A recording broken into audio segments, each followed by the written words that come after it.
ወዶ ፈቅዶ ከኔ ጋር ብዙ ፊውቸር ያለው ሰው ነው ከኔ ጋር ለማለት ያህል ነው እንጂ ቀለበት ማለት ይሄ ተንበርክከ ያረክላት ቀለበት ነው። ደግሞ ቆሞ ያውልቋል።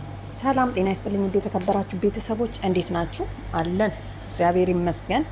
እንግዲህ አሁንም የነኚህ ቤተሰቦች ጉዳይ እንደቀጠለ ነው። አሁንም የሚቋረጥ ነገር ያለ እንዳይመስላችሁ ማለት ነውና መግቢያ ላይ እንደሰማችሁት እንግዲህ ወደ ፈቅደህ ያደረከው ተንበርክከክ ምንድን ያለችው ሩታ እንግዲህ ለዚህ መልስ አሁን ደግሞ ቆሞ ያወልቀዋል። በጣም ብዙ ቤተሰቦች አላችሁና ደስ ብላችኋል። ሩታ አብርሽ ቀለበቱን አውልቆ ስለሰጣት ከእንግዲህ አንቀጥልም ስላላት ደስ አይበላችሁ። ለምን መሰላችሁ? ምንም እርግጠኛ አይደለችም ሩታ በዚህን ሰዓት ማለት ነው። ሲጀመር አብርሽ ጤነኛ አይደለም የተባለውን ነገር ነው እየመራ የሚገኘውና በጣም የሚገርመኝ ነገር ደግሞ ኤፍሬም እንዴት ደስ እንዳለው ልነግራችሁ አልችልም። በትክክለኛ እኮ ቆንጅናዋን ሲነግራት ነበር ከዚህ በፊት አይደለ? ለወንድሙ ሚስት እንግዲህ ያው ቀለበት ካሰረላት አንድ ሰው ባሏ ነው አይደለ? ቆንጆ ነች ሲላት ነበርና በቅናት ስሜት ነው አሁን እንደዚህ ደስ ያለው። ምንም ለሌላ ነገር እንዳይመስላችሁ። ኤፍሬም ሄርሜላን ይወዳታል በጣም ማለት ነው። ስለዚህ ስለሚቀናባት እየተበቀላት ነው። አንደኛ ካነጋገሩ ያስታውቃል፣ ሁለተኛ ደግሞ ከሩታ በላይ ራሱ የተደሰተው እሱ ነው።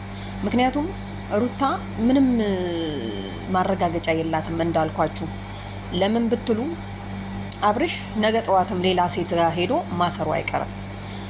አንድ ነገር ደግሞ ለተመልካቾች ማለት ነውና በጣም ብዙ ኮመንተሮች አላችሁ የሰው ነገር የሰው ነው ይሄዳል፣ ስለዚህ አትንኩ ምናምን የምትሉ እንደዚህማ ካሰባችሁ ሚስት የፈታ ባል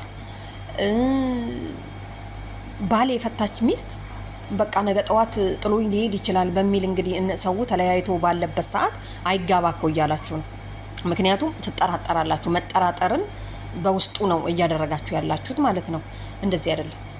ምክንያቱም መጨረሻ ላይ ታያላችሁ አብርሽ ከዳነ በኋላ ሄርሜላ ጋር መሄዱ እንደማይቀር፣ ኤፍሬም ደግሞ ሄርሜላን እየተበቀለ እንደሆነ እንዲሁ እያስታወቀ ይገኛል ማለት ነው። ግን እኔ አንድ ጥያቄ አለኝ። ሩታና አብርሽ ቆይ አንድ ላይ አያድሩም እንዴ? ምክንያቱም ሩታ ነች ቀድማ ሄዳ ምናምን ነገርና አብርሽን የምጠብቀው ለምንድን ነው? ስለዚህ በሴት ነው እየተመራ ያለው ቤቱ። እንደዛም ሆኖ ቁጭ በል ስትዩ የምትቀመጥ ቢያንስ እኮ ወንድ እኮ ድርሻ አለው። ገባችሁ አይደል? ጀግና ነው የምትዩ ቤቱን ማስተዳደር ይችላል የምትዩ በራሱ ኮንፊደንስ ሲራመድ እንጂ የሆነ አድርግ ስትባል ልሳምክ እንኳን ተብሎ እሱ በራሱ ተነሳሽነት አንድ ቀን ሩታን ሲስማት አይተነው አናውቅም። ምክንያቱም ሄርሜላም ከፈለገች ትስማዋለች፣ ሩታም ሄዳ ትስማዋለች። አያችሁ አይደለ? እና ቀለበቱ ላይ አይደለም ጉዳዩ። ቀለበቱ ወለቀ አልወለቀ ዋናው ይቅርታ ቤተሰብ፣ ዋናው የውስጥ ነው፣ የውስጥ አመለካከት ነው ማለት ነው። እና አብርሽ ጤነኛ ስላልሆነ አሁን በሚሉት መንገድ፣ ምክንያቱም በቀደም ቀለበት አድርገህልኛል፣ በቀለበቱ ነው የምትፎክሪው፣ ይኸው አወለቀልሽ፣ አሁን ደስ ይበልሽ ብሏታል እንዳያችሁት። ምክንያቱም ኤፍሬም ስለሚፈልጋት ስለሚወዳት በወንድሙ ስለሚቀና ነው በቃ ይሄን እያደረገ ያለው እንጂ ሩታን አግዟት ምናምን ነገር እንዳይመስላችሁ። እና ሲቀጥል ደግሞ ሄርሜላ አልቀሳለች፣ ተጎድታለች ምናምን፣ ግድ ነው መጎዳት አለባት።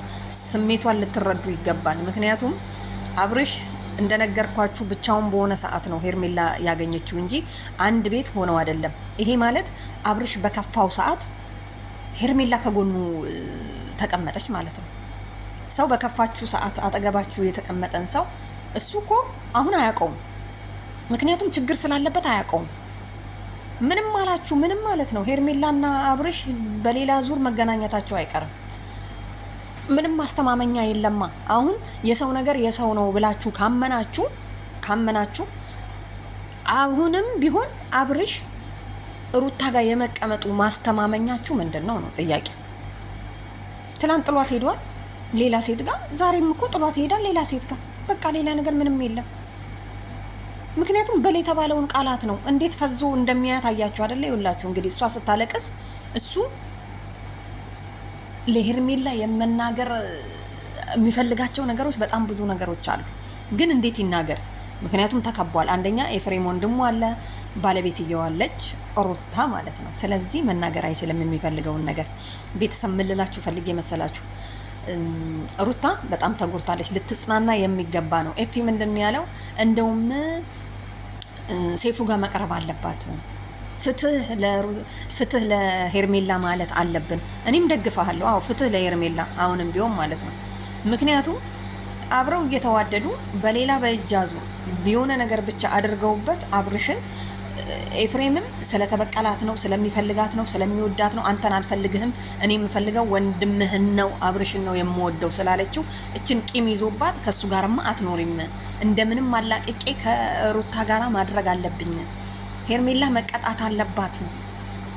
በቃ አንድ ሰው እኮ ምንም ሳይፈልግ አንተን ምንም ሳይፈልግ አንቺን ዋው እንዴት ታምሪያለሽ ቆንጂዬ ነሽ ምናምን እሱ አይነግርሽም እንዴ ምናምን እኮ ማለት ይሄ ዛቻ ሰውን ስትወዱት ስታፈቅሩት ብቻ ነው ይሄ መልእክት የሚመጣላችሁ ማለት ነው። ለማንኛውም ቤተሰብ ምን ልላችሁ ፈልጌ መሰላችሁ፣ ያው ለሄርሜላ ፍትህ እንዳለው ኤፊ ለሄርሜላ ፍትህ ያስፈልጋታል። ምክንያቱም አብርሽ ራሱ መቀጣት አለበት። ቀለበት አስሮ በፈለገው ሰዓት ቀለበት አስሮ በፈለገው ሰዓት ደግሞ አውልቂልኝ ቀለበቴን ብሎ ደግሞ ሌላ ጋር መመለስ ራሱ ይሄ ራሱ በህግ ያስቀጣል።